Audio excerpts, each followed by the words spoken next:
Ready for more stories? Welcome to Reminiscing, our Highline history, a radio show presenting the memories of our community in the Highline area. Listen to a new episode every week, Monday and Tuesday, with your host, Roger Price, at 106.5 LP FM, South King County. Good afternoon. I'm Roger Price, and I'm a volunteer here at the Highline Heritage Museum and in Burien. But I have Larry J. Snyder, whose dad and grandfather owned the Highline furniture in Burien for many years. It goes back to I believe maybe the 40s, 50s. I'm not sure, but so I'm going to kind of let Larry take over and give a little. He can fill us in on his all the furniture and business. Great. Thank you so much, Roger, for giving me an opportunity to share my family's passion and history. It's a super important part of my upbringing. And Rainier Furniture was on 152nd. My grandfather was Chuck Snyder. And that's really where I learned a lot about community engagement, and also that having a business is one thing, but how you serve in the community is very much another. He was able to combine that with so many different initiatives that he brought forward. But the main thing, again, was he was part of a early collection of merchants in the 1950s that really built Burien as a business community economic center for hard goods, i.e. furniture. And again, I'm just really grateful to have had that upbringing, because it's made a huge difference in my life. Yes, I've seen a lot of different articles about your granddad, and possibly what around 1950 when they had the Burien had the turtle races in Burien, and all the different merchants along Burien would participate. It was quite a community at that time, and everybody kind of pitched in. And I know they had them over in the Den Theater parking lot. It was across the street from where we are this afternoon. But so your family was from the South End or Burien, or? Yes, in fact, we grew up. So I have three biological sisters and two adopted sisters. And when I was just barely 6 months old, we moved from near Five Corners to Des Moines to what my grandmother described as a faraway place from Burien to Des Moines. And but my grandparents always lived in Burien. Grew up. My dad and his sister Jan and their little brother Corey grew up on Three Tree Point. And again, Grandpa operated the furniture store with lots of help, of course. But we grew up in Des Moines. I went to Mount Rainier High School, and proud Bram graduate from there. And then I was fortunate to join the furniture business at a very young age. My family then, like many other merchants, ended up down at South Center. My family ran the Lazy Boy store on South Center Parkway. And then I subsequently worked at the Tacoma showroom and Linwood showroom and Bellevue showroom. And after 25 years, that was my first career. Wow. Yeah, you had a long time in that business. So when you were probably 8-10 years old, or maybe I'm not sure exactly when you went to work in this furniture store, you probably wanted to do a little more playing with your friends rather than having your parents put you to work right away. But that's kind of how it was with the folks that owned their business and had kids that could help them. Yeah, I think I didn't really know anything better. From the earliest memories that I have as a child, I was either helping out in the back room of the furniture store, or my mother ran daycares and preschools. So we were doing one thing or another, or both. And I never really knew, honestly, anything different. The only thing that I did other than that was I was a hockey player, and Burien Ice Chalet was kind of our home away from home when we weren't at the furniture store or at home. Oh, yes. I remember the Burien Ice Chalet. Many times of kids would hang out there and do their ice skating, learned how to ice skate there. But yeah, I remember my mom used to buy a lot of different, maybe a rocker or a Davenport or something at your grandpa's furniture store. And she was like the early American furniture. It was kind of the in furniture at the time. So I'm sure she even knew your dad and your grandpa at the time, but that was quite a store. Well, the furniture style that you're talking about, early American colonial furniture, the hard part, the hard goods, in other words, tables and chairs, that was all maple furniture, and maple was a really big deal. And the thing that's interesting is that stuff never wore out. So there are people probably today that have the same dining room set and bedroom set from goodness knows 50 years ago that they bought at Rainier Furniture. But again, the maple shop was a really important. My dad used to tell me that was really the most productive part. They also had an appliance a department and a mattress department, and all of those pieces of a furniture store were important because most people bought everything they owned from one store a piece at a time. And my grandfather was very smart, as were a lot of other merchants. They would let people pay on time. And so every month people would come in and make their payment. And my grandpa somehow talked him into buying another piece of furniture while we were there.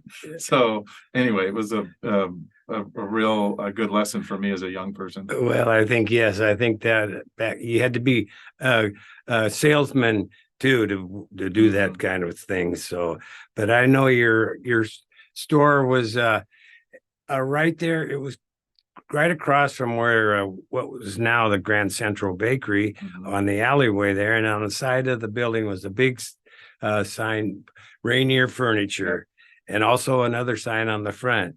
But and around what year did your grandpa get open around there? So his story is kind of interesting. He started with less than nothing. When the Preston sawmill burned down that he was running, he didn't have a job, and he basically, the short version is, he had 90 days of what we now call unemployment to feed his family. And when he had 30 days left, he convinced the owner of a soon to open Rainier Furniture in Renton that he could be a great salesman. But the guy asked him, "You don't have any experience."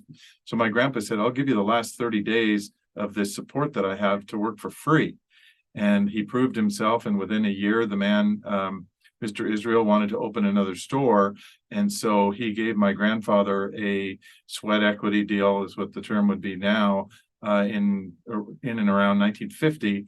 And so they opened the store, and within 2 years, my grandfather found a way to buy him out and then open another small store on 136th and Ambon, which was a little clearance store.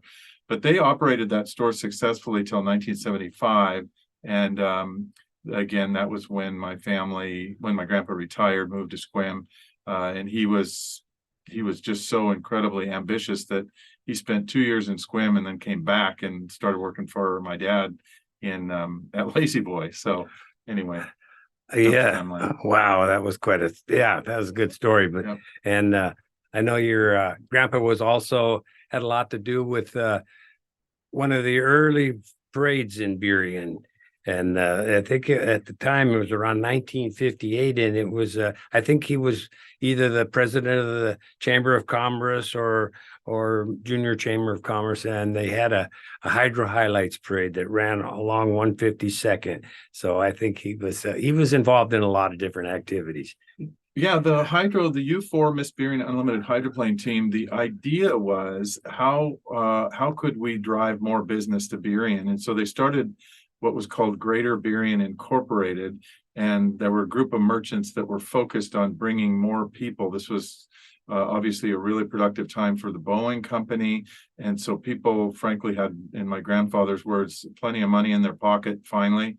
And so this parade started because again, a number of merchants wanted to bring more people to town. They had no idea, I don't think, that there would be 40,000 people would come to Burien for this parade and street dance. And some of the best conversations that I had with my dad before he left us was just how prideful these merchants were, that they were able to draw that many people to Burien, and it worked. In other words, people did come, they did buy their furniture and their cars and clothing in Burien. And so the U4 Miss Burien Unlimited Hydroplane team was very much a centerpiece of that. And to this day, at the Hydroplane Raceboat Museum down in Kent, they have the U4 Miss Berian fully restored, race ready hull, and that's a real source of pride for my family.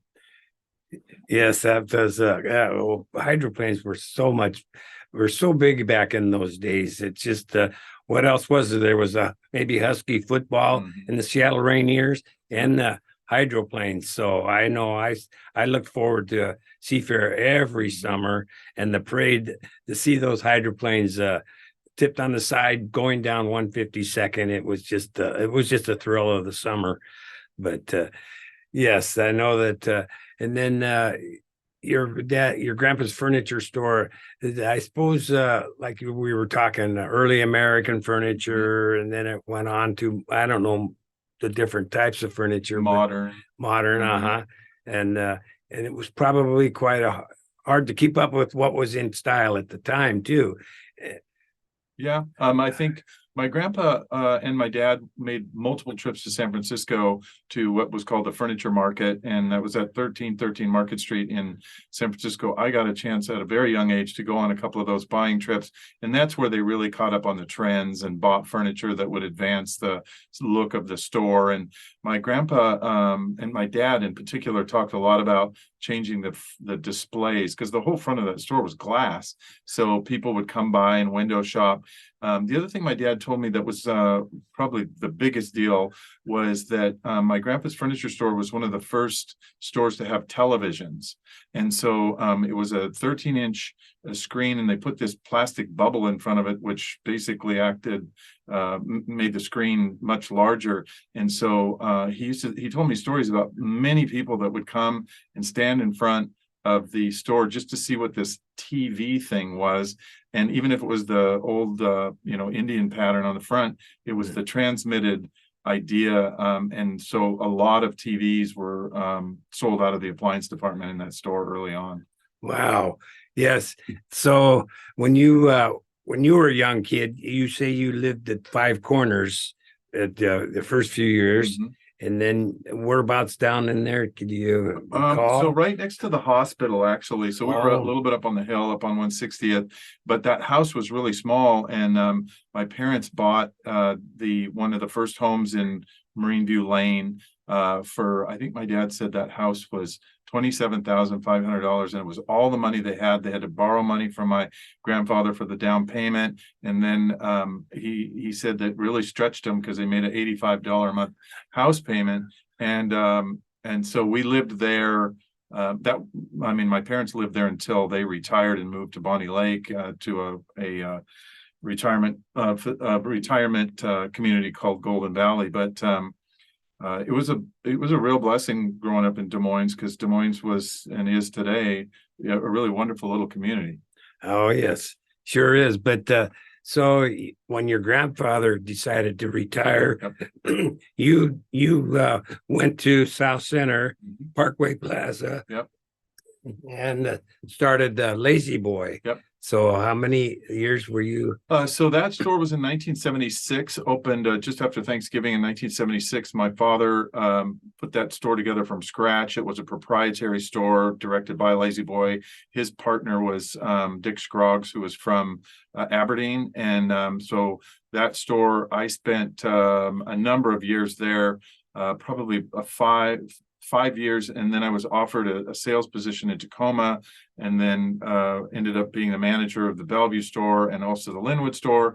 And so again, that was 25 years of my life, and I was again really fortunate to be just hardly 40 years old, and I'd already had 25 years of experience in that business. So it was a gift for me. So now you were in the. Were any of your siblings in the same business and follow the steps that you were in? As I mentioned, my mother ran preschools and daycare centers, and so the Des Moines child care. My sisters worked for my mom. My mother also ran a school in the inner city called Starter School, and that was down in Holly Park, one of the toughest neighborhoods of Seattle. And that's really where I learned a lot about community engagement, service, taking care of people that were less fortunate. And that's really the path that I'm still on today, is honoring my mother's life for all that she contributed to that. And that's as I said, I get out of bed every day to honor her now. Oh, that's pretty nice. Yes. So your grandfather actually changed his career after you say the mill in Preston burnt down, and then he had an opportunity to get into the furniture business. So that was quite it was kind of really a great thing that happened for Burien anyway, that he could come in here. I think Burien at that time was the idea was this could be the center of commerce for the south end of Seattle, but in order to do that, you needed merchants, you needed really a whole community that needed to form. And Old Burien was obviously alive and well, but it was a very small part of a bigger potential. And between my grandfather and the Jaffes and a number of other families, they decided that Burien was it, and they were going to make a community out of it from an economic standpoint. But again, these kind of center gathering ideas like the parade and the street dances and, like you said, the turtle races, those were what brought people here. And if you didn't buy your things in downtown Seattle, you probably remember the big Sears store, which is now Starbucks World Headquarters. You bought it in Burien, and that was kind of the idea, was create this economic center. And as I said, it worked, and it was a very productive area for many, many years.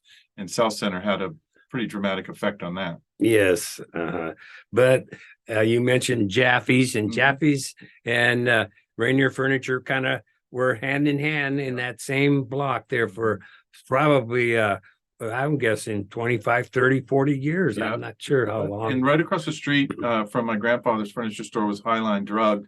And I remember as a kid, I loved that place because you could go sit at the counter with your grandpa and have a chocolate shake or a hamburger. And then right next to them was the Ding Hao. And that was the first time I ever ate Chinese food in my life and learned to love wonton soup with my grandmother. We would go over there just for wonton soup. And then the bank on the corner was Seattle Trust. And my grandfather taught me at a very early age that all the money you earn needs to go in the bank, and you should spend just a little bit of it. And that today kind of still resonates, that in whatever we earn doesn't all belong to us, because it kind of belongs to our future. And that's been a lesson for my own daughter as well. Yes, well, that was an important upbringing she had, and valuable to say the least. But yeah, well, that's very cool about the furniture. I know a friend of mine in high school, Frank Whiteley. He worked at your grandpa's store. His mother, Irene, was my grandfather's secretary at the time. Oh wow, I didn't know that. And then Mr. Whiteley, Irene's husband, I can't remember his first name. He, I think, was the postman, if I remember correctly. But that was a long time ago. And I remember Irene was a very good bookkeeper. You know, the problem with salespeople, and myself included, we're not the best bookkeepers in the world. So we need people to keep us out of trouble. And so a good bookkeeper, get your taxes paid, make sure that the payroll's right. And again, most people don't understand, that don't run a business, how important that bookkeeper is to keeping you out of trouble. Oh, absolutely. Yes.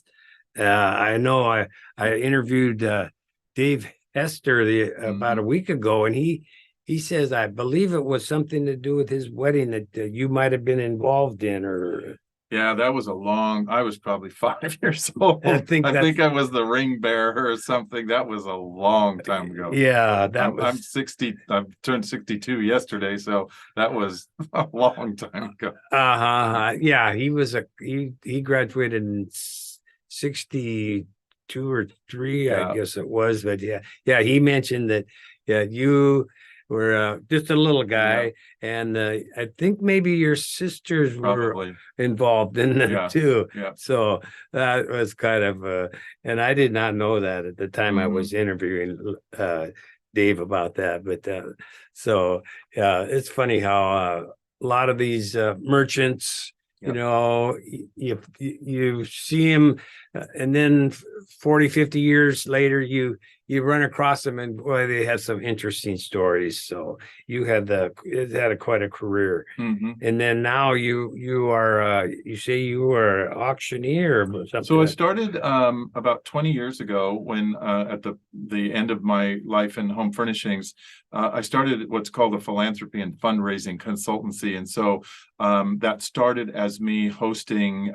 charity auctions, but kind of morphed into a chance to help nonprofits figure out how to raise money. So they shouldn't all do auctions. Some of them do breakfast, some would do a lunch, but I've been the consistent part of that is I've been the one hosting the events. So I'm the person standing in front, running the event, usually asking people to make contributions. And I've had the gift of not only working domestically, but I also work on initiatives in Africa, Central America, and Southeast Asia. And that's a real interesting part of my work because I'm helping fund villages in all over the world with groups that want to make contributions toward what we call trusted partners in those areas. And so that's really how I spend my time now. And it gives me a chance to, again, honor my mother's life, who gave so much of her life to small children. So teaching kids how to read in Africa, giving people clean water in Cambodia, giving housing opportunities in Guatemala, things like that are how I spend my time now.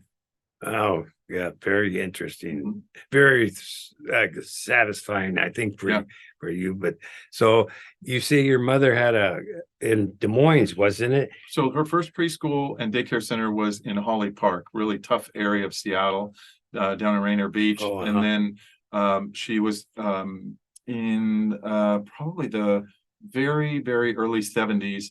Her and my father and my sisters bought Des Moines childcare from the owner that my mother originally worked for many years before that, and ran that successfully for 30 years. And then when my mother retired, they sold the business to another operator, and then subsequently moved to, as I said, Bonnie Lake to retire. Wow. Yeah. So she had a long life doing that with children. That's great. Little kids. Well, and it's probably I bet those little kids think of her now and then and think, gee, that was a great inspiration for us. Yeah. Well, a quick story about my mother was in 1969, something like that. 2 children were dropped off at her school in Holly Park and never picked up. Their mother abandoned them. And so my mother had a choice. She could either turn them over to the police, which would put them on an even more uneven course, or bring them home. So she brought them home the first night. And of course, my dad said, wow, we have a whole house full already. We can't really take 2 more. But he also knew that my mother was not necessarily in the same ballpark as him, thought process wise. So they agreed that would be a one night only thing. But when the next day, when the mom didn't pick them up, she had a big choice to make. And that choice that she made is really the what I so honor today. She brought those kids home and they stayed with us for 12 years. Wow. Yeah. So that's how I got my 2 bonus sisters. So I have 5 sisters. Oh, okay. No one should have 5 sisters, but I do. And I don't have any brothers. So. I see. Yeah. Sure. Yeah. Well, that's good stuff. Mm-hmm. Really is. But so I believe when your grandpa did another furniture store take over? I know Empire Electronics came in there. He liquidated the store, so they had a going out of business sale, and that was it. They were all done. And then Empire Electronics came in and took over the building after that. And again, my grandpa retired to Sequim with my grandmother, and he couldn't stay retired. He was just doing it. Once he built the house and had the yard and everything that he wanted, Another quick funny story. He went to work 2 days a week for the local furniture store in Sequim. And one day a couple came in looking around, and my grandpa said, what are you up here looking around? Well, we're thinking about retiring. And he goes, well, why don't you go take a look at my house? I'll give you the name of the builder if you like it. And anyway, so they went up and he called my grandmother, and they came back on their way out of town. And my grandpa says, well, do you like that house? And they, oh, it's beautiful. The color, everything about it we love. And he ended up selling their house without telling my grandmother.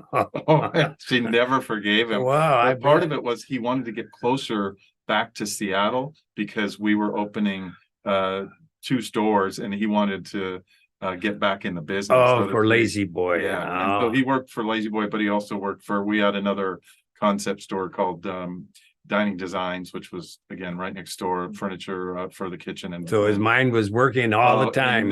He just literally was so ambitious. And think about it, the man built not only a community and a business, but a million friendships. And then he put himself out in Sequim where nobody was, and because that's what my grandmother wanted. So anyway, he came back, and those were some really good days for me because I was about 15 years old, and I got to work with my grandpa and my dad at the same time.